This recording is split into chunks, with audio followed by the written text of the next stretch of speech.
अपने all time high से महज 450 अंक नीचे है। मात्र 450 पॉइंट नीचे है अपने ऑल टाइम हाई से निफ्टी। और बैंक निफ्टी ट्रेड कर रहा है। अब बैंक निफ्टी ट्रेड हो रहा है अपने ऑल टाइम हाई के पास। लेकिन क्या आपके पोर्टफोलियो का स्टॉक ग्रीन में है? ये सवाल मेरा आप लोगों से है और इसका जवाब आप लोगों को खुद देना है अपने आप को। तो अगर नहीं है तो इसका रीज़न क्या है, यह एनालाइज करने की ज़रूरत है। अगर निफ्टी मात्र 450 पॉइंट अंक अपने ऑल टाइम हाई से नीचे है और बैंक निफ्टी अपने ऑल टाइम हाई के पास ट्रेड कर रही है, तो फिर पोर्टफोलियो का स्टॉक्स क्यों अपने ऑल टाइम हाई के प्रॉफिट पर नहीं है, राइट? तो ये बहुत ही विचलित करता है किसी भी शॉर्ट टर्म इन्वेस्टर को या लॉन्ग टर्म इन्वेस्टर को, राइट? तो आज के इस वीडियो में हम लोग बात करेंगे कि कैसे डील किया जाए उन लूजिंग स्टॉक्स के साथ। क्योंकि अगर कोई हमें नुकसान पहुंचा रहा है तो कुछ ना कुछ तो तरीका हमें निकालना ही होगा डील करने के लिए उन लोगों से जो हमें नुकसान पहुंचा रहे हैं। जब असली ज़िंदगी में हम लोग जो भी हमें नुकसान पहुंचाते हैं उसके अगेंस्ट में हम लोग कुछ ना कुछ एक्शन तो लेते ही हैं। या हम लोग, मान लीजिए आपका कोई दोस्त है जिससे आपकी नहीं बन रही है तो आप मतलब बात करना बंद कर देते हैं। या कोई आपको हैरास कर रहा है, कोई आपको मारता है पीटता है तो आप एफआईआर दर्ज करते हैं, राइट? तो जब हम अपने ज़िंदगी में जो भी हमें नुकसान पहुंचाता है, जब हम उनसे डील करने के लिए कुछ ना कुछ उपाय ढूंढते हैं, तो स्टॉक मार्केट में आकर के हम क्यों उस नियम को भूल जाते हैं। तो आज के इस वीडियो में हम लोग जानेंगे कि कैसे हमको डील करना है लूजिंग स्टॉक्स के साथ। हमारा बर्ताव, हमारा बिहेवियर उस लूजिंग स्टॉक्स के साथ कैसा होना चाहिए। अगर कोई स्टॉक नुकसान दे रहा है तो हमको इन एफआईआर दर्ज करवा देना है। मतलब उसमें हमको कहीं ना कहीं उस स्टॉक्स के खिलाफ कुछ एक्शन लेना पड़ेगा। ठीक है, तो यही है आज का टॉपिक। बहुत ही इंटरेस्टिंग होने वाला है और वीडियो में बने रहें क्योंकि वीडियो थोड़ा लंबा हो सकता है लेकिन बहुत ही अच्छी जानकारी आप लोगों को मिलने वाली है। तो चलिए बढ़ते हैं वीडियो में आगे। आगे बढ़ने से पहले, मेरा नाम है संदीप और आप देख रहे हैं स्टॉक आउटलुक। तो सबसे पहला सवाल ये आता है कि लूजिंग स्टॉक्स का डेफिनेशन क्या है। लूजिंग स्टॉक्स, कौन से स्टॉक्स को हम बोलेंगे कि लूजिंग स्टॉक्स है। मान लीजिए आपके पोर्टफोलियो में 15 स्टॉक्स है, 20 स्टॉक्स है, उसमें से कुछ प्रॉफिटेबल भी हो सकते हैं, कुछ नुकसान भी दे रहे होंगे, ठीक है, राइट? तो क्या जो प्रॉफिट दे रहा है वो तो लूजिंग स्टॉक है ही नहीं, तो उसको आप निकाल दीजिए। अब बच गया जो नुकसान दे रहा है। तो नुकसान देने वाले स्टॉक्स में भी हमको ये सिलेक्शन करना पड़ेगा कि कौन से स्टॉक्स को हम लूजिंग स्टॉक्स बोल सकते हैं। तो इसकी जो परिभाषा है, इसको जो डिफाइन करना है, ये अलग अलग लोगों के लिए अलग अलग हो सकता है, राइट? किसी के लिए जो है, सो अगर आपने कोई स्टॉक्स खरीदा है तो आपको ये डिफाइन करना पड़ेगा, आपको ये डेफिनेशन खुद निकालना पड़ेगा कि लूजिंग स्टॉक्स किसको बोले। हो सकता है कि आपने जिस प्राइस पे लिया है वहां से स्टॉक्स 15% डाउन है या 25% डाउन है या हो सकता है 40% भी डाउन हो सकता है, राइट? तो क्या हम इसको लूजिंग स्टॉक्स बोलेंगे? डेफिनेटली इसको लूजिंग स्टॉक्स बोलेंगे।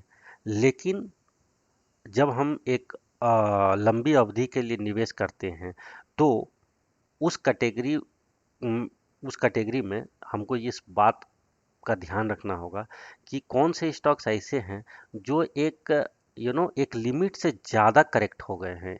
क्योंकि करेक्शन तो मार्केट है ऊपर नीचे होके ही चलेगा। लेकिन क्या उसका ट्रेंड हम लोगों को देखना पड़ेगा, डिफाइन करना होगा। अगर हम लूजिंग स्टॉक्स इसको बोल सकते हैं, अगर आपने कोई डाउन ट्रेंड का स्टॉक्स खरीद लिया है तो डेफिनेटली ये एक लूजिंग स्टॉक्स है, राइट? तो इसको आप काटा लगा दीजिए। तो सबसे पहला डेफिनेशन अगर मैं अपने तरफ से देना चाहूँ, इसको फॉलो करना है, तो लूजिंग स्टॉक्स किसको बोलेंगे? दो तरह के स्टॉक्स को लूजिंग स्टॉक्स बोलेंगे। एक तो जो अपने डाउन ट्रेंड में चल रहा है, कम से कम वीकली टाइम फ्रेम पे अगर डाउन ट्रेंड में है, क्योंकि हम लंबी अवधि के लिए बात कर रहे हैं, पोर्टफोलियो की बात कर रहे हैं, तो अगर वीकली टाइम फ्रेम पे कोई स्टॉक डाउन ट्रेंड में है तो वो लूजिंग स्टॉक्स है। अगर वैसे स्टॉक्स को आप खरीद रहे हैं या आप उस कैटेगरी के स्टॉक्स में फंसे हुए हैं, तो जल्द से जल्द उसमें निकलने का उपाय कीजिए, कुछ एक्शन लीजिए। दूसरा एक कैटेगरी है कि बहुत दिनों से स्टॉक जो है ऊपर नीचे करके यहाँ पे कंसोलिडेशन में फंसा हुआ है, ऐसे स्टॉक्स को भी काटा मारिए, यहाँ से भी निकलिए, ये भी लूजिंग स्टॉक्स है। ये लूजिंग स्टॉक कैसे है, आगे वीडियो में हम बात करेंगे टाइप्स ऑफ लॉसेस की, किस किस प्रकार के लॉस होते हैं। तो यहाँ पर भी हमको एक तरह का लॉस हो रहा है, उस लॉस को हम लोग बोलते हैं, आगे वीडियो में जानेंगे, ठीक है। या फिर आप अपने हिसाब से नियम बना ले, कोई स्टॉक्स है जो कि 40% 50% करेक्ट हो चुका है, तो ये भी एक लूजिंग स्टॉक्स है, क्योंकि जनरली जो स्टॉक अप ट्रेंड में होता है वो अगर 50-60% करेक्ट हो जा रहा है, इसका मतलब क्या है? क्लियर कट वो लूजिंग है। तो कहीं ना कहीं आपको कोई डेफिनेशन, कुछ ना कुछ तो टेक्निकल एनालिसिस के बेसिस पे, ठीक है, टेक्निकल एनालिसिस के बेसिस पे या फंडामेंटल एनालिसिस के बेसिस पे आपको कुछ ना कुछ डिफाइन करना होगा। जैसे फंडामेंटल एनालिसिस के बेसिस पे मान लीजिए कि कोई कंपनी जो है क्वार्टर ऑन क्वार्टर, ठीक है, क्वार्टरली रिजल्ट जो आ रहा है वो अच्छा नहीं आ रहा है, मतलब कि उसमें कुछ चेंजेस आ रहे हैं, तो वो एक लूजिंग स्टॉक्स हो गया। तो कुछ फंडामेंटल अगर आपको आता है उस बेसिस पे जो है, सो आप कुछ क्राइटेरिया डिफाइन कर सकते हैं कि अगर इस टाइप से हो रहा है पिछले 2-3-4 क्वार्टर से, तो फिर ये लूजिंग स्टॉक्स की कैटेगरी में है, इसको आप काटा मार सकते हैं। टेक्निकली अगर बात करें तो आप कुछ भी फॉलो कर सकते हैं, ट्रेंड लाइन को फॉलो कर सकते हैं, एक सपोर्ट का एरिया आप डिफाइन करके रख सकते हैं, राइट। अगर उसके नीचे जाता है तो आप निकल जाइए, या फिर आपको अगर टेक्निकल भी नहीं आता है, फंडामेंटल भी नहीं आता है, और मान लीजिए आपने कोई स्टॉक 1000 रुपीज पे लिया है, तो आप कहीं ना कहीं आपको ये डिफाइन करना पड़ेगा कि कितना लॉस आपको लेना है इसमें। तो मान लेते हैं कि आप इसमें मान के चले कि अगर 100 रुपी, अगर इसका प्राइस 900 से नीचे चला जाता है तो हम इसको निकाल देंगे, ये मेरे लिए लूजिंग स्टॉक हो जाएगा। तो एक डेफिनेशन आपको भी तैयार करनी पड़ेगी। तो ये कोई क्लियर कट हम नहीं बता सकते हैं, इसका कोई एवरी पर्सन के लिए डेफिनेशन अलग हो सकता है। अब जैसे मान लीजिए कि रिलायंस है या सबसे बड़ी कंपनी है, तो रिलायंस अगर 30% भी करेक्ट हो जाता है, तो क्या हम इसको लूजिंग स्टॉक्स मानेंगे? ठीक है, हो सकता है या इसमें कुछ एक एक तरह का हमको लॉस हो रहा है कि हमारा पैसा इसमें फंस गया है और कुछ रिटर्न नहीं मिल रहा है, राइट, ये हो सकता है। बट हमको पता है कि ये स्टॉक्स जो है सो हो सकता है अभी करेक्शन के फेज में थोड़ा सा शॉर्ट टर्म करेक्शन में चला गया और फिर उठ जाएगा, तो हो सकता है रिलायंस लूजिंग स्टॉक्स नहीं हो। लेकिन कुछ ऐसे स्टॉक्स जैसे यस बैंक, ये यस बैंक में जब न्यूज आई थी घोटाले का, तो फिर ये एक लूजिंग स्टॉक्स बन चुका था, यहाँ पे तो आपको तुरंत निकल जाना था। या फिर ऐसे बहुत सारे एग्जांपल्स हैं। या फिर कुछ न्यूज बेस्ड जैसे होते हैं, जैसे फ्यूचर रिटेल में लगभग 1.5 साल पहले या 2 साल पहले न्यूज आई थी कि रिलायंस जो है इसको टेक ओवर कर रहा है, और जब न्यूज आई तो ये स्टॉक एकदम ऊपर चला गया, और आज जो है सो शायद 7-8 रुपए में ट्रेड कर रहा है मेरे हिसाब से। तो अब इस न्यूज बेस्ड में आप घुस गए कुछ एंटिसिपेशन से, और फिर ये स्टॉक नीचे गिरते चला गया, तो ये भी एक लूजिंग स्टॉक्स है।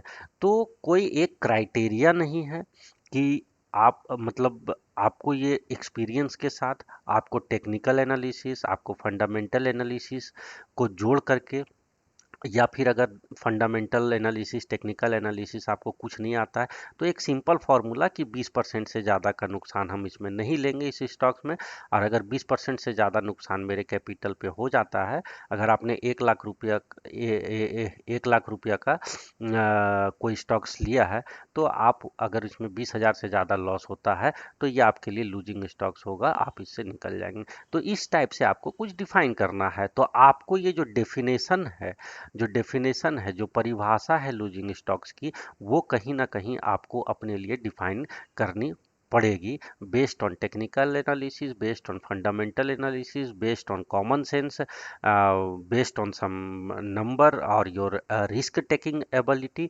इसके बेसिस पे आप अपना डिफाइन कीजिए कि लूजिंग स्टॉक्स आप किसको बोलेंगे, और जब भी वो क्राइटेरिया मीट हो जाता है तो आप उस स्टॉक से निकल जाइए। तो इस तरह से आप अपने लूजिंग स्टॉक्स को डिफाइन कीजिए।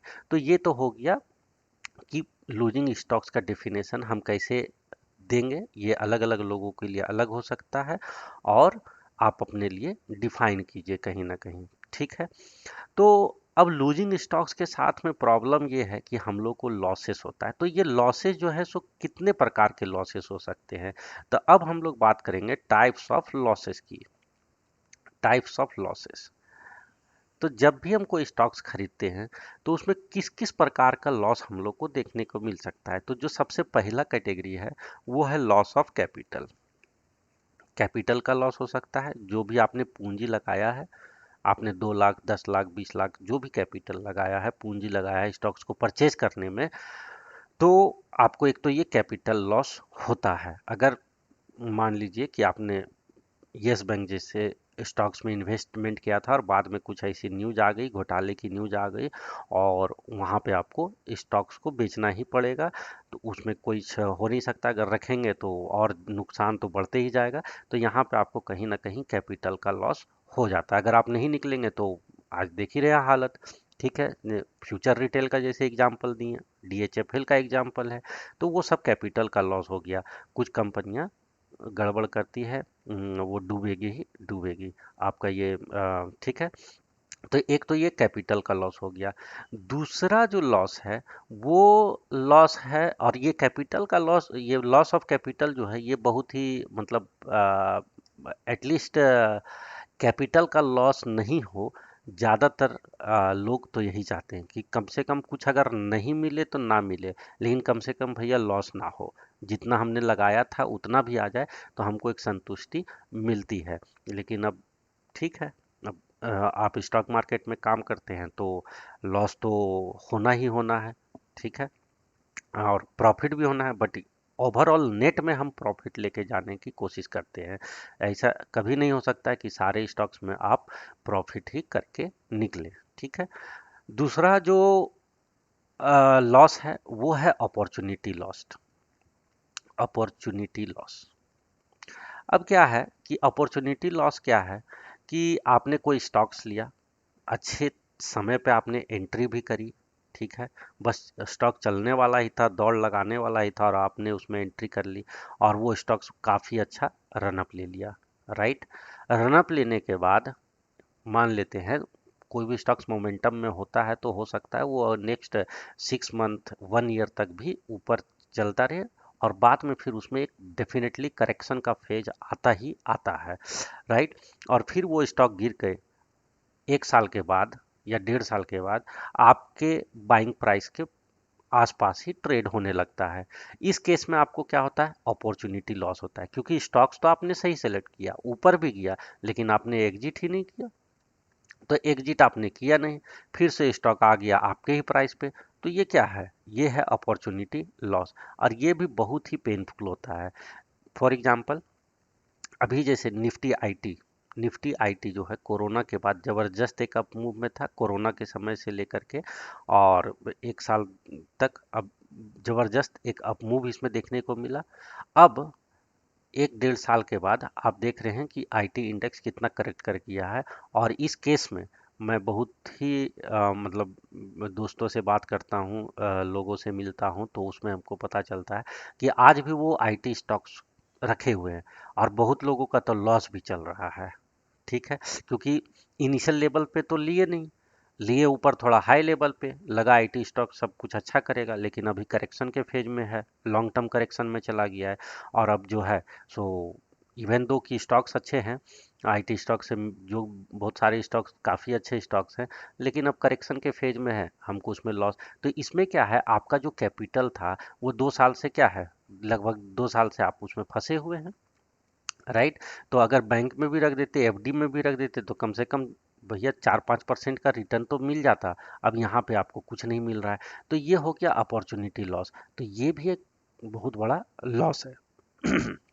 तीसरा जो है एक होता है missed profit loss. Missed profit मतलब आपने प्रॉफिट को मिस कर दिया, ठीक है। अब कोई स्टॉक्स आपने लिया था, वो ऊपर गया, आपने एग्जिट ही नहीं किया, और फिर वो स्टॉक नीचे गिर गया, आपके प्राइस तक भी आ गया, ठीक है, आपके बाइंग प्राइस पे आ गया, और फिर बाइंग प्राइस के भी नीचे चला गया। अब ये क्या है? ये मतलब आपको मार्केट ने अपॉर्चुनिटी तो दी थी कि भैया आप बुक करो प्रॉफिट को, ठीक है, लेकिन आपने किया ही नहीं। आप सोचे स्टॉक्स और ऊपर जाएगा, ठीक है, वो इमोशन एक होता है ग्रीड, राइट, ग्रीड के इमोशन में कि और चाहिए और चाहिए। तो कहीं ना कहीं आपको डिफाइन करना होगा कि भैया एक एग्जिट स्ट्रेटेजी भी बहुत इंपॉर्टेंट है। आज का सिनारियो ऐसा है वर्ल्ड में कि आप किसी भी चीज में इतने में लंबे समय तक बने रहना बहुत, या फिर प्रेडिक्ट करना कि क्या होगा 1 साल मतलब 3 साल बाद 5 साल बाद, ये क्योंकि इतना रैंडमली चेंजेस आ रहे हैं मार्केट में, इतना जल्दी डिसरप्शन हो रहा है कि मतलब इसको प्रेडिक्ट करना मुश्किल हो गया है। तो आजकल जो गेम है स्टॉक मार्केट का, उसमें बदलाव लाने की ज़रूरत है। हम लोग पहले मतलब 10 साल या 20 साल पहले या 30 साल पहले जिस हिसाब से स्टॉक मार्केट काम कर रहा था, आज वैसे काम तो नहीं कर सकता है। तो ये चेंज हो रहा है, लोगों की मेंटेलिटी चेंज हो रही है, लोगों का नीड बदल रहा है। यहाँ पे नए नए नई नई प्लेटफॉर्म, नई नई चीज़ें इतनी रैंडमली बदल रही है, लोगों का इंटरेस्ट तुरंत बदल जाता है। तो ये सब आखिर स्टॉक मार्केट हम जैसे लोगों से ही चल रहा है, राइट। तो जब हमारे बिहेवियर में ही चेंज हो चुका है, तो स्टॉक मार्केट में कैसे ये चल सकता है लॉन्ग टर्म का गेम लॉन्ग समय तक? तो अभी जो है अभी बहुत चेंजेस हो रहे हैं, राइट। तो इसमें एक एग्जिट स्ट्रेटेजी कि ये कहना कि भैया स्टॉक ले लो और भूल जाओ, ये भैया भूलने वाला चीज अब नहीं रहा। आपको जो है सो एक एग्जिट स्ट्रेटेजी भी रखनी पड़ेगी। तो मिस्ड प्रॉफिट लॉस ये बहुत ही पेनफुल होता है, बहुत दर्द देता है, ठीक है। अब एक जो चौथा टाइप का लॉस है, वो बहुत ही इंटरेस्टिंग है और बहुत लोगों से सुनने को भी मिला है मुझे, वो है पेपर लॉस।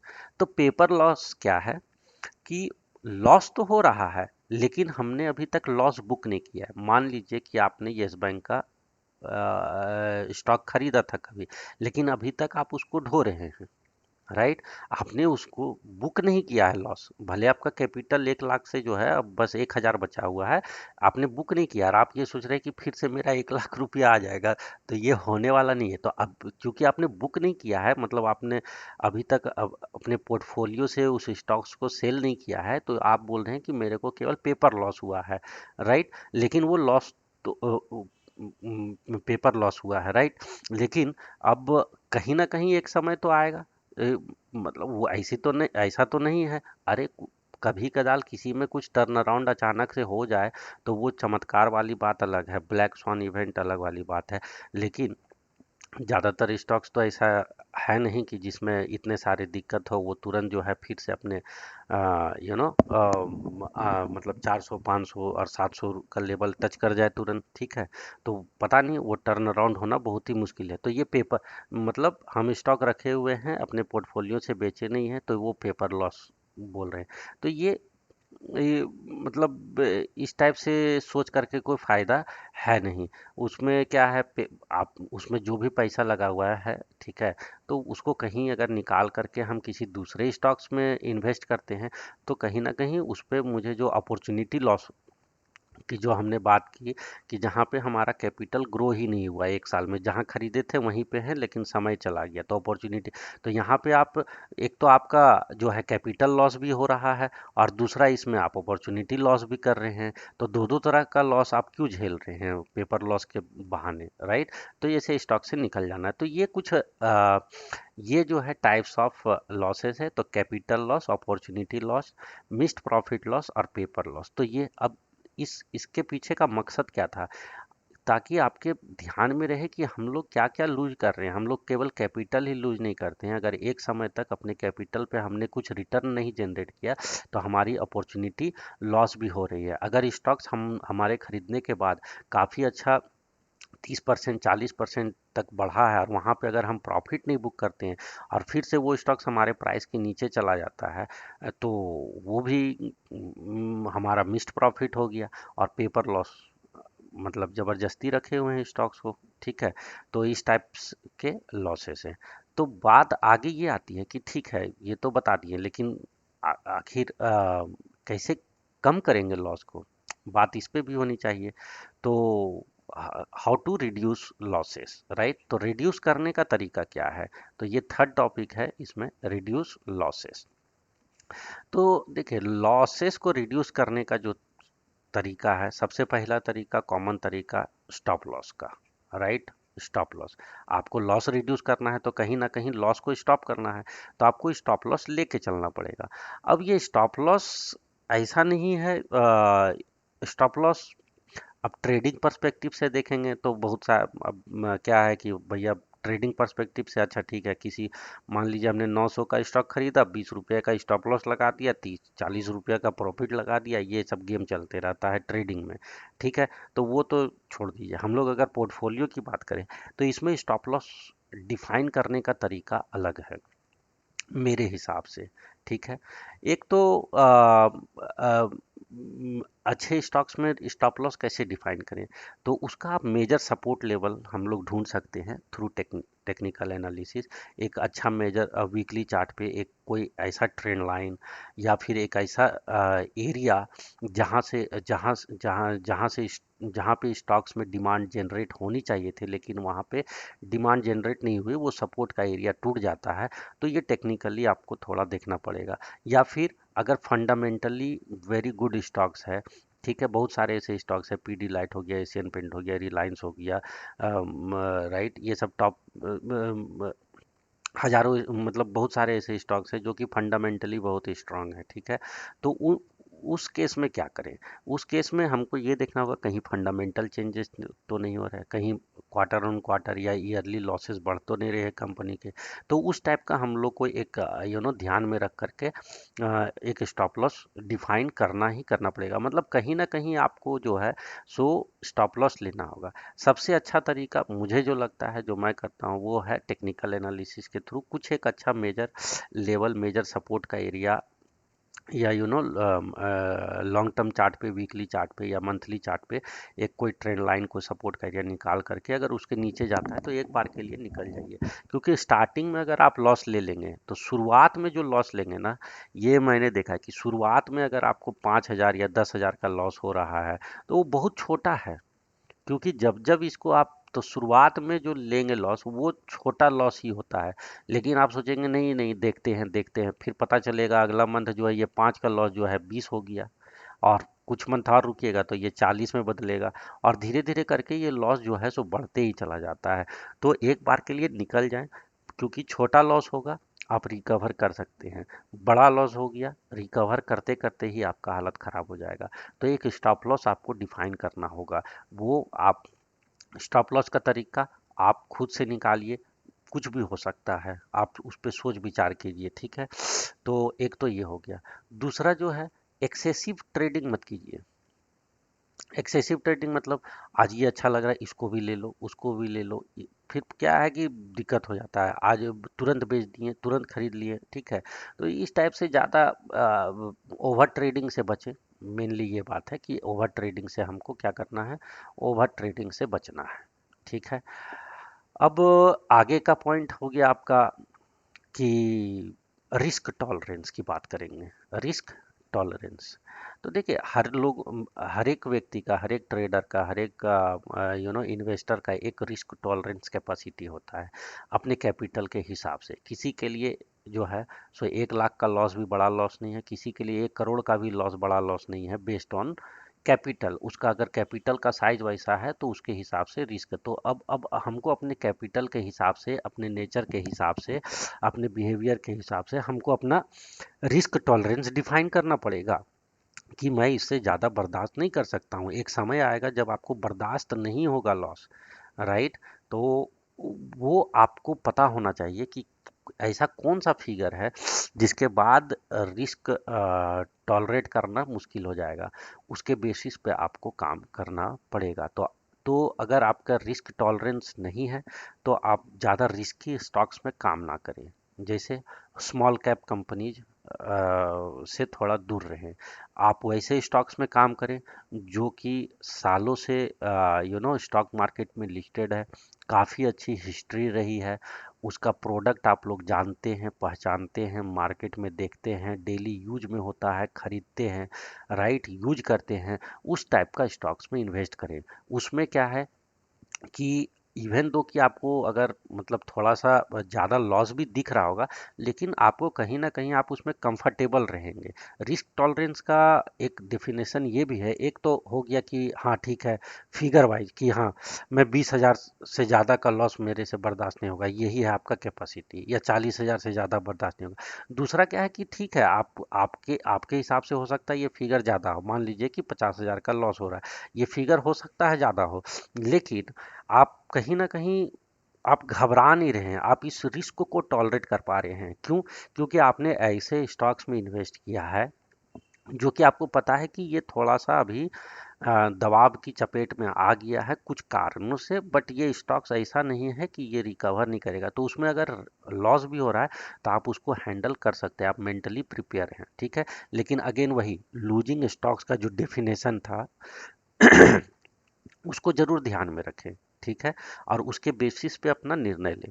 तो अगर आपका रिस्क टॉलरेंस बहुत कम है तो स्मॉल कैप से दूर रहें। अगर स्मॉल कैप में आपको रिटर्न ज़्यादा जनरेट करने की इच्छा है ही, तो इंडिविजुअल मीन्स इंडिविजुअली जा करके किसी स्टॉक्स को लेना थोड़ा सा रिस्की होता है। जैसे एक तरीका मेरा ये भी है कि हम कहीं ना कहीं म्यूचुअल फंड के थ्रू जो है स्मॉल कैप में इन्वेस्ट करें। वहाँ पे क्या है कि हमारा रिस्क जो है थोड़ा मैनेजेबल हो जाएगा, राइट। तो आप म्यूचुअल फंड के थ्रू स्मॉल कैप में लगा लीजिए, और अच्छी कंपनी जो हैं ठीक है, उसका शेयर्स आप अपने से खरीद करके एक हायर रिटर्न जनरेट कर सकते हैं। तो कॉम्बिनेशन हो गया आपका, ठीक है। तो ये रिस्क टॉलरेंस आपको अपने लिए ढूंढना पड़ेगा और कहीं ना कहीं इसके बारे में भी जानना पड़ेगा, ठीक है। उसके बाद जो है सो मान लीजिए कि कोई स्टॉक आपको लगातार लॉस दे रहा है, मतलब लंबे समय से आपको लॉस ही दे रहा है, आप उसको क्यों ढो रहे हैं? तो भैया ऐसे लूजिंग स्टॉक्स को जो है आप जल्दी से इससे एग्जिट कीजिए और उस पैसे को कहीं और लगाइए। तो एक तो ये है कि भैया ये यहाँ पे जो लॉस हो रहा था वो आपका बच जाएगा, कैपिटल लॉस आपका बच जाएगा, अपॉर्चुनिटी लॉस भी उसमें बचेगा, राइट। क्योंकि आप अगर जब उस पैसे को किसी अदर अच्छे स्टॉक्स में लगा देते, या फिर जो आपका विनिंग स्टॉक है उसी में क्वांटिटी बढ़ा दीजिए, राइट। जो आपका विनिंग स्टॉक है उसमें आप इसको क्वांटिटी को बढ़ा दीजिए, उस पैसे को लगा दीजिए लूजिंग स्टॉक से, तो आपका लॉस भी मेकअप हो जाएगा और प्रॉफिट भी आएगा, ठीक है। तो ये हो गया एक दूसरा तरीका कि भैया ज़्यादा लंबे समय तक अगर स्टॉक्स लॉस ही दिखा रहा है तो कहीं ना कहीं एक्शन लीजिए और उसको कहीं और लगाइए उस पैसे को, ठीक है। लास्ट एक और है कि हम लोग बहुत कॉमन है ये है बॉटम फिशिंग, कि हम लोग को बॉटम फिशिंग करने में भी बहुत मज़ा आता है। ये स्टॉक भैया 700 का था, आज 300 पे मिल रहा है, बहुत गिर गया, अब क्या गिरेगा? आपको कैसे पता वो बहुत गिर गया है? वो हो सकता है 300 से 200 भी तो आ सकता है, 100 भी आ सकता है, राइट। तो ये बॉटम फिशिंग बंद करेंगे। बॉटम फिशिंग से आपको क्या करना है, बचना है, क्योंकि ये बहुत डिफिकल्ट है कि वो स्टॉक्स कि केवल 700 का स्टॉक्स या 1000 का स्टॉक आपको 300 में मिल रहा है, इसका मतलब ये नहीं है कि वो आपको प्रॉफिट बना के देगा। तो वेट करें, पेशेंस रखें। अगर वो एक अच्छा स्टॉक है, उसमें जब रिवर्सल का साइन आएगा, ठीक है, स्टॉक ऊपर जाने के लिए रेडी हो जाएगा, तब हम उसमें लेंगे। हाँ, हो सकता है उस समय हमको 300 के बदले 500 मिलेगा, लेकिन जब ये कोई बात नहीं है, थोड़ा महंगा मिलेगा, लेकिन वो कम से कम मेरा कैपिटल लॉस, अपॉर्चुनिटी लॉस तो नहीं होगा उसमें, राइट। लेने के बाद स्टॉक ऊपर जा तो रहा है, तो ये क्लियर कट इंडिकेशन आ जाए। ये मतलब ये कोई हमको क्यों सबसे सबसे कम प्राइस में हमने लिया है, ये इस रेस में ना रहें, ठीक है। तो सबसे कम में लेना, सबसे महंगा बेच देना, ये सबसे जल्द, जितना जल्द हो निकल जाए कि सबसे लो पे हमने खरीदा, सबसे हाई पे हमने बेचा, मतलब ये सब बकवास का बात है। आप तब खरीदिए जब आपको प्रॉफिट हो, आप तब बेचिए जब आपको लगे कि आपको एग्जिट कर जाना चाहिए, वो बस। उसके बाद स्टॉक अगर ऊपर चला भी जाता है, जाने दीजिए, आप संतुष्ट रहें, इतना ही काफ़ी है, ठीक है। तो ये कुछ तरीके हो गए कि कैसे हम लोग रिड्यूस कर सकते हैं लॉस को, ठीक है। तो इस तरह से आप मैनेज कीजिए लॉस को। वही स्टॉक्स को रखिए जो आपको प्रॉफिट दे रहा है, और जो स्टॉक्स ज़्यादा पेनफुल हो रहे हैं आपके लिए, मतलब उसमें कुछ रिकवरी नहीं आ रही है, आप थोड़ा चार्ट वार्ट देखना सीख लीजिए, या फिर जो भी बताए हैं रिस्क टॉलरेंस वगैरह जो भी है आपका, उसके हिसाब से आप मैनेज कीजिए उसको। ऐसे ही छोड़ देंगे तो कुछ नहीं होने वाला है, एक्शन लेना ही होगा। तो जब भी आप अपने से खुद से पोर्टफोलियो बनाते हैं, तो आपको एक्शन लेना है, ठीक है। हाँ, एक चीज़ और, अगर आपको लगता है कि किसी स्टॉक्स में बाय मिस्टेक आपने ले लिया, बाय मिस्टेक का मतलब न्यूज न्यूज के बेसिस पे या टीवी चैनल पे देख करके, या कुछ कारण से, और मतलब लेने के बाद आपको अंदर से फीलिंग आ रही है, होता है कभी कभी कि अरे ये बेकार खरीद लिए, क्यों ले लिए, ऐसा वैसा, यूफोरिया में खरीदा गया, उससे निकल जाइए। तो जब ये फील हो जाए ना, तो ये भी बहुत ज़रूरी है कि अपने गलती को मानिए, वहाँ से निकलिए बाहर, ठीक है। तो इस टाइप से आप अपना जो है सो लॉस को कम किया जा सकता है। और कुछ न कहीं ना कहीं हमको डिसिप्लिन्ड वे में कुछ ना कुछ हमको एक्शन लेना होगा अगेंस्ट वैसे स्टॉक्स के जो हमको लॉस दे रहे हैं। चुपचाप बैठ के भगवान भरोसे छोड़ देने से कुछ नहीं होने वाला है, ठीक है। अब चलिए अपने टॉपिक को और थोड़ा आगे बढ़ाते हैं, और कुछ यू नो कुछ और तरीके, मतलब साइंटिफिक वे में, ये तो जनरल बात हो गई कि कैसे अवॉइड करेंगे लॉसेस को, इसके बारे में थोड़ा डिटेल से और जानेंगे, ठीक है। तो सबसे पहला बात, जब भी आप स्टॉक मार्केट में आ रहे हैं तो रिस्क तो आपको लेना ही होगा। आपको ये नहीं पता कि किसी स्टॉक्स को खरीदने के बाद वो ऊपर जाएगा या नहीं जाएगा, जा भी सकता है, नहीं भी जा सकता है, राइट। तो अगर चला गया तो बहुत बढ़िया है, लेकिन अगर मेन है कि जब लॉस हो रहा है तो कैसे इसको अवॉइड करना चाहिए, तो इस पे जो है बात करना बहुत ज़रूरी है। तो आपको आप अगर पोर्टफोलियो मेंटेन करते हैं, तो आपको पोर्टफोलियो को जो है रिव्यू करते रहना है, रिव्यू करते रहना है। तो पोर्टफोलियो को रिव्यू करने का बहुत सारा तरीका है। मतलब आप मंथली बेसिस पे, मेरे हिसाब से तो आज के डेट में मंथली बेसिस पे, क्वार्टरली बेसिस पे आपको रिव्यू करना है, ठीक है। उसमें से देखिए कि कौन सा स्टॉक्स जो है सो अच्छा परफॉर्म कर रहा है, कौन सा स्टॉक्स अच्छा परफॉर्म नहीं कर रहा है, आपके रिस्क एपेटाइट के अनुसार, आपने जो भी स्टॉप लॉस डिफाइन किया है उसके हिसाब से, या फिर जो भी आपका अगर उसमें कुछ फंडामेंटली कुछ उसमें न्यूज आ गई है, कुछ घोटाले नजर आ रहे, तो वैसे स्टॉक्स को आपको तुरंत क्या करना है, पोर्टफोलियो से हटाना पड़ेगा, राइट। तो आपको एग्जामिन करना पड़ेगा ऑन अ मंथली और क्वार्टरली बेसिस पे, मतलब मंथली क्वार्टरली आपको जो अच्छा लगे। मेरे हिसाब से तो मंथली कर लेने में ही फायदा है, ठीक है। तो एक तो ये हो गया कि आपको क्या करना है, पोर्टफोलियो को रिव्यू करना है। दूसरा ये है कि रीबैलेंसिंग, ठीक है, रीबैलेंस। तो रीबैलेंसिंग करना है पोर्टफोलियो का। तो रीबैलेंसिंग का मतलब ये हुआ कि मान लीजिए कि आपके पोर्टफोलियो में 5 स्टॉक्स हैं। अब इसमें से कुछ स्टॉक्स जो है सो हो सकता है इसमें से 2 स्टॉक थोड़ा करेक्शन के मोड में चला गया हो, तो नीचे हो, ठीक है। आ, ठीक है, ऊपर से अच्छा, एक स्टॉक ऐसा है जो कि फ्लैट चल रहा है, मतलब ना लॉस है ना प्रॉफिट है, और 2 स्टॉक ऐसे हैं जो कि आपको अच्छा प्रॉफिट दे रहे हैं, राइट। तो आप देखिए इस 2 स्टॉक्स में जो प्रॉफिट आ रहा है, ये कहीं अपने टॉप के आसपास तो नहीं पहुंच रहा है, मतलब आप आपके हिसाब से जो भी एग्जिट क्राइटेरिया है उसके हिसाब, अगर इसने बहुत अच्छा रिटर्न आपको दे दिया है, तो तो कहीं ना कहीं क्या है कि उसमें करेक्शन कभी भी आ सकती है, price wise correction, even though कि स्टॉक्स बहुत अच्छा है, जैसे कि आईटी में हुआ। बहुत सारे स्टॉक्स अच्छे हैं।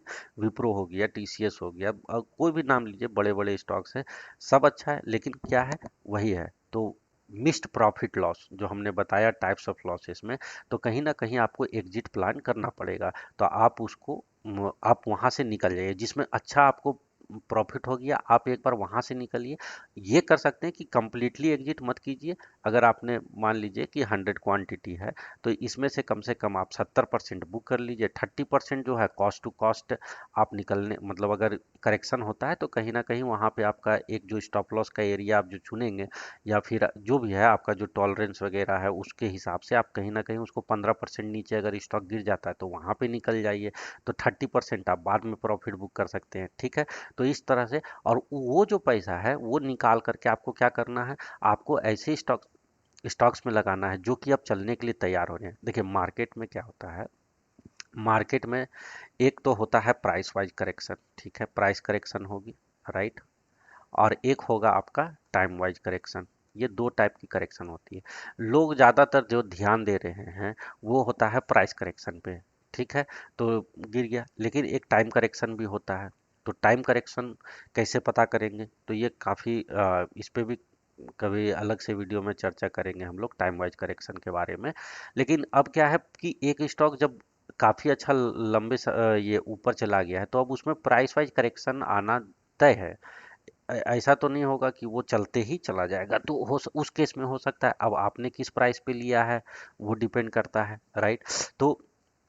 तो क्या है कि आपको कहीं ना कहीं, जी मान लीजिए किसी स्टॉक्स में आपको 50% 70% का return with in 2 months 3 months, जो कि आजकल मतलब बहुत सारे स्टॉक्स डबल भी हो जाते हैं, राइट, स्मॉल कैप कैप का स्टॉक खास करके। तो आपको अगर उतना रिटर्न मिल गया तो कहीं ना कहीं उसमें करेक्शन आने के लिए तय है। तो वहां से प्रॉफिट बुक करते हैं, और बुक करके जो करेक्शन अपना खत्म कर चुका है, कुछ ऐसे स्टॉक्स होंगे जो कि मतलब 6 मंथ पहले 6 मंथ पहले जो है ऊपर गया होगा, और 6 मंथ्स के बाद जो है वो अब वो फिर वो क्या है, वो करेक्शन में चले गए, दूसरा स्टॉक्स ऊपर चला गया।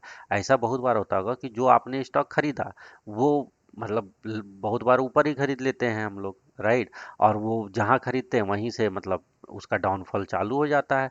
और जब वहां से एग्जिट किए, और वहीं पे देखते हैं कि जो दूसरा स्टॉक्स गिरा हुआ था वो चलना चालू हो गया है, राइट। और अब आंख के सामने कि अरे मैं जो हम लेते हैं वो गिर जाता है, जो नहीं खरीदते हैं वो चल पड़ता है। तो इस बिहेवियर को समझना पड़ेगा। तो कहीं ना कहीं वैसे स्टॉक्स में जो अभी जस्ट बाहर निकल रहे हैं अपने कंसोलिडेशन से, अपने टाइम वाइज करेक्शन से, अपने प्राइस वाइज करेक्शन से, वैसे स्टॉक्स में आपको पैसे को इन्वेस्ट करना है, और वहां से पैसा निकाल लेना है जहां पे आपको ऑलरेडी अच्छा खासा प्रॉफिट आ गया है, ठीक है। तो उसका भी कुछ एग्जिट का क्राइटेरिया होगा। ऐसा नहीं है कि बस मतलब 30% बढ़ गया तो प्रॉफिट बुक कर लेना चाहिए, बहुत बढ़ गया, नहीं, वैसा नहीं है।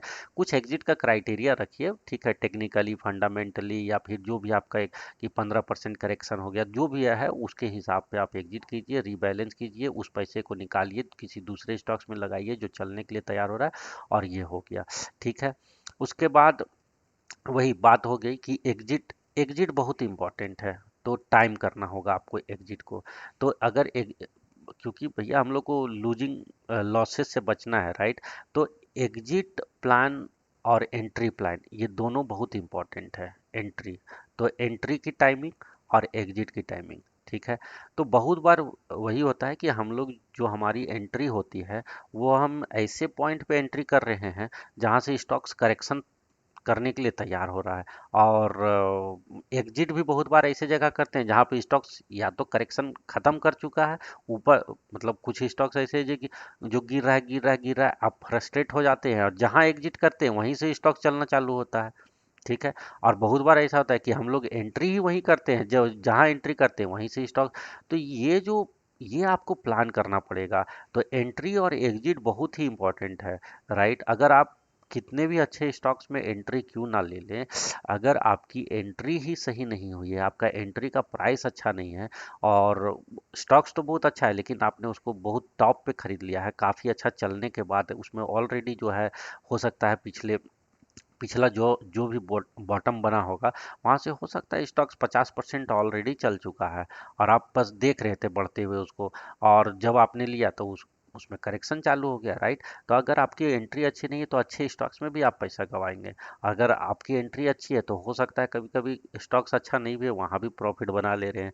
उसी तरह आपको एग्जिट प्लान करना पड़ेगा कि हमको कहीं ना कहीं प्रॉफिट बुक करना भी आना चाहिए। ये नहीं कि अच्छा छोड़ देते हैं, देखा जाएगा, ये तो बहुत अच्छा स्टॉक्स है, ऐसा है वैसा है, वो काम नहीं करना है। क्योंकि उसमें हो सकता है कि आपको अपॉर्चुनिटी लॉस हो जाए। ठीक है, पता चला एक साल तो बढ़ा, दूसरा साल वही का वही, कुछ नहीं कमाए। तो ये सब ध्यान रखना है। तो एक क्या हो गया, एक उसके बाद जो है सो ऑप्शंस देखिए। ठीक है, मतलब आपके ऑप्शंस, मतलब ये कॉल पुट वाला ऑप्शंस नहीं, ठीक है। एग्जामिन द ऑप्शंस, आपके पास क्या क्या अदर अल्टरनेटिव है। ठीक है, to to generate better better return. ठीक है, तो उस टाइप का, जैसे आप जब भी काम करते हैं मार्केट में, तो आपको ये अभी किस टाइप का फेज चल रहा है। ठीक है, ये ऑप्शन है, आप लोग कॉल पुट नहीं समझेंगे। ये ऑप्शंस मतलब अदर ऑप्शंस, अदर ऑप्शंस। देखिए, अब मेन मकसद क्या है स्टॉक मार्केट में आने का? एक बेटर रिटर्न ऑन कैपिटल हम लोग चाहते हैं। आरओआई जो है हमारा, जो रिटर्न ऑन इन्वेस्टमेंट हो, वो अच्छा हो। तो उसके लिए आपको चर्निंग तो थोड़ा करना ही पड़ेगा। ठीक है, तो उसके लिए आपको एंट्री एग्जिट ये सब तो टाइम करना ही है। आपको दूसरे ऑप्शंस भी देखने पड़ेंगे कि कहीं मार्केट यहाँ से मान लीजिए कि अभी बहुत ये अभी जैसे यूएस मार्केट थोड़ा सा ऊपर से बहुत ज़्यादा करेक्ट कर गया, राइट। तो उस केस में आप स्टॉक्स बाय करके नहीं चल सकते हैं, करेक्ट। तो आपको जो है कुछ अदर अल्टरनेटिव वे आप और वहाँ पे आप जो है अपना गेम को पलट सकते हैं। आप सेलिंग में जा सकते हैं। ठीक है, तो ये एक जैसे ऑप्शन हुआ। या फिर अगर लग रहा है कि मार्केट करेक्शन कर सकता है लंबे समय तक, तो या कुछ बेस्ड ऑन सम क्राइटेरिया, तो वहाँ से आप स्टॉक उस समय आप स्टॉक मार्केट में क्या कीजिए, इन्वेस्टमेंट करना बंद कर दीजिए, अपने प्रॉफिट को बुक कीजिए और वेट कीजिए अपॉर्चुनिटी का, अच्छे टाइम का, जहाँ पे आप अपने पैसे को लगा सकते हैं। या फिर आप अपना क्वांटिटी को घटा दीजिए। तो बहुत सारा अल्टरनेटिव है। आपको इसको देखना पड़ेगा कि कैसे हम लोग जो है लॉस को कम कर सकते हैं। मान लीजिए कुछ स्टॉक्स आपने ले ही लिया और मार्केट डाउन ट्रेंड में चला गया है, तो उसमें लॉस बुक करके आप जो है सो रिवर्स ट्रेड कर सकते हैं। मतलब फ्यूचर्स के थ्रू, जो है फ्यूचर्स के थ्रू आप, या ऑप्शंस के, यहाँ पे कॉल पुट वाला है, इसके थ्रू आप क्या कर सकते हैं, कहीं ना कहीं जो है सो सेलिंग में जा सकते हैं। और सेलिंग करने के लिए तो आपको फ्यूचर्स में का डेरिवेटिव मार्केट में काम करना होगा। तो ये भी आपको आना चाहिए। तो ये केवल एक तरफा अगर हम लोग इस गेम में बनेंगे तो मतलब क्या है कि हम लोग अपॉर्चुनिटी का हमारा यहाँ पर भी लॉस कर रहे हैं। तो मेन है जनरेट करना कैपिटल पे रिटर्न, उसको बाय करके भी कर सकते हैं, सेल करके भी कर सकते हैं। तो आपको दोनों चीज आना चाहिए। ठीक है, अगर कोई स्टॉक्स मान लीजिए आपने लिया और वो एक अपने मेजर सपोर्ट को तोड़ दिया, या फिर कुछ कारण से, तो वहां पे आप आपका मान लीजिए उसमें कुछ लॉस हो गया, तो लॉस को बुक करेंगे। लॉस बुक करके वहां पे हम रिवर्स ट्रेड लेंगे। अगर वो डेरिवेटिव मार्केट में है तो हम उसके फ्यूचर्स को सेल कर सकते हैं। ठीक है, सेल करके जो भी हमारा नुकसान हुआ वो भी हम रिकवर कर सकते हैं, प्लस अपने कैपिटल पे कुछ एक्स्ट्रा बना भी सकते हैं, राइट। तो ये सब जो अदर ऑप्शंस है, इसके बारे में भी आपको सोचना है। तो ये नहीं कि हम केवल मतलब हम केवल बायर बन के ही काम करेंगे, हम अपने पोर्टफोलियो में ही रहेंगे, हमको सेल नहीं करने आता है। नहीं करना आता है तो फिर सीखिए डेरिवेटिव मार्केट, फ्यूचर्स कैसे काम करता है, ऑप्शंस कैसे काम करता है। लेकिन अब ऑप्शंस का लेकिन क्या है कि अब ये नहीं कि कॉल पुट खरीद रहे हैं बेच रहे हैं, वो सब फालतू का काम नहीं। वो हेजिंग का एक मेथड है, उसको प्रॉपरली थ्रू हेजिंग जो है आप उसमें सेलिंग का अपॉर्चुनिटी ढूंढ करके आप बहुत सारे स्टॉक्स में जो है जो कि डाउन ट्रेंड में चल रहा है उसमें आप सेल करके पैसा, अच्छा खासा पैसा बन सकता है, राइट। तो आपको ये अदर अल्टरनेटिव भी आना चाहिए। ठीक है, और फिर आपके पास कुछ ना कुछ जो है सो इन्वेस्टमेंट स्ट्रेटेजी, या जो भी है इन्वेस्टमेंट स्ट्रेटेजी या ट्रेडिंग स्ट्रेटेजी आपके पास होनी चाहिए। ठीक है, आप मतलब कोई ट्रेडिंग सिस्टम बोलेंगे, या इन्वेस्टमेंट का स्ट्रेटेजी बोलेंगे, या कोई सिस्टम बोलेंगे, तो ये सिस्टम आपके पास होना चाहिए। अगर आपके पास ऐसा कोई सिस्टम नहीं है, आपने कुछ बनाया नहीं है, दिन रात केवल आ रहे हैं, कुछ भी खरीद रहे हैं, कुछ भी बेच रहे हैं, 6 महीना बीत गया, साल भर बीत गया, 2 साल बीत गया, 4 साल बीत गया, और आपने कुछ स्ट्रेटेजी ही नहीं बनाया, ठीक है, तो आप मतलब यहाँ पे फिर यहाँ से कुछ स्टॉक मार्केट से ले जाना बहुत ही मुश्किल है। तो केवल मतलब अगर 2 साल पहले भी आप जिस तरह से काम कर रहे थे आज भी वही तरीका है अगर आपका, तो कहीं ना कहीं आपके पास कोई स्ट्रेटेजी नहीं है। आप बस सुन रहे हैं, जान रहे हैं, कुछ सीख नहीं रहे हैं, बस जैसे ही। तो क्या है कि जो भी आप यहाँ पे समय लगा रहे हैं और जो भी आपका लॉस हो रहा है, पैसा जो आप गवा रहे हैं यहाँ पे, उससे कुछ सीखना है हम लोगों को। सीख करके हमको अपने आप में इम्प्रूवमेंट लाना पड़ेगा। कहीं ना कहीं आपको कुछ ना कुछ स्ट्रेटेजी सिस्टम बनानी पड़ेगी। देखिए दूसरों जो अगर किसी का अच्छा सिस्टम है, किसी का अच्छा स्ट्रेटेजी है, उसको देखिए, एनालाइज कीजिए, खुद से भी सोचिए। तो एक्सपीरियंस के साथ में आप लोगों को एक अच्छा डेवलप करना पड़ेगा स्ट्रेटेजी, एक अच्छा सिस्टम डेवलप करना पड़ेगा, और बेस्ड ऑन दैट जो है उसको फॉलो करना होगा। और उसके बेसिस पे आप जो है सो आप अपने ट्रेड को लेंगे। ठीक है। तो ये बहुत ही इम्पोर्टेंट पॉइंट है कि अब कि केवल बस आ करके दिन रात बहुत लोग हैं जो कि पिछले मार्केट से 10-10 साल से काम कर रहे हैं, लेकिन उनके पास ना तो कोई ट्रेडिंग सिस्टम है, ना तो कोई इन्वेस्टमेंट की स्ट्रेटेजी है। कोई ऑब्जर्वेशन ही नहीं कर रहे हैं मार्केट में, बस कुछ भी आ रहे हैं, खरीद रहे हैं, जा रहे हैं। तो क्या होगा उससे? उससे कुछ होने जाने वाला नहीं है। उससे कैपिटल ना तो आपको अच्छा रिटर्न आएगा, ना तो आपका ईयरली कुछ आप प्रॉफिट बना सकेंगे नेट में। ठीक है। तो ये बहुत ही जरूरी पॉइंट है, इसको मतलब नोट कर लेना है, 5 स्टार। ठीक है। उसके बाद जो आता है कि यू नो आपको अगर जैसे लॉस वगैरह हो जाता है तो आपको मोटिवेटेड रहना है। ठीक है। तो ये भी मोटिवेटेड रहना है, मतलब आपको अपने माइंडसेट पे काम करना है, माइंडसेट पे। ठीक है। आपकी जो ट्रेडिंग साइकोलॉजी होगी, ट्रेडिंग साइकोलॉजी, उसमें सुधार करना है। तो ये सब चीज़ जो है 1-2 दिन का नहीं है कहानी कि पढ़ लिए कहीं से और हो जाएगा, बुक से पढ़ लेंगे तो हो जाएगा। बट क्या है कि आपको इसके बारे में जब आप ट्रेड करेंगे तो फिर आपको क्या है, बहुत बार आप डिमोटिवेटेड हो जाते हैं, और लगता है छोड़ दे या जो भी है। तो आप उसको देखिए कैसे मोटिवेटेड रह सकते हैं, आप अपने माइंडसेट को कैसे कंट्रोल करेंगे, राइट। आपका एक पॉजिटिव माइंडसेट कैसे बना सकते हैं।